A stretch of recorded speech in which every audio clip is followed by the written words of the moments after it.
Welcome back, fellow web creators and entrepreneurs. In this tutorial, I'm going to cover how to create a nostalgic cinematic black and white color grading in Adobe Premiere.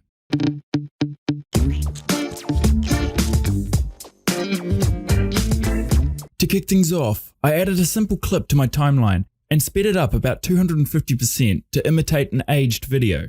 Let's start by adding an adjustment layer to the track above your video. Go down to the Add New Item button in your project panel. Go up to Adjustment Layer and select it. Click OK.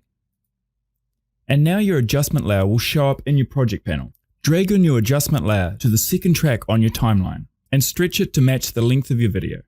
Now select your adjustment layer and go up to the Color tab at the top. This will reveal your color correction tools on your right. Underneath your basic correction tab, we're going to adjust a couple of settings to give your video a bit of a nostalgic feel. We'll start by bringing your saturation down to 0 to make the video black and white. Then we'll decrease the shadows to darken the darkest parts of your video.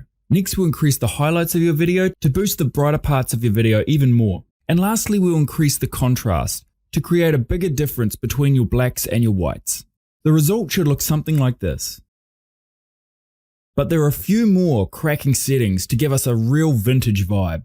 Back over on your color panel, click the Creative tab just below the basic corrections. Now increase your faded film adjustment to your desired amount. And now we have the best of both worlds, great contrast and a slightly faded effect. And lastly, I'm going to sharpen it up a tad to enhance the edges of the image.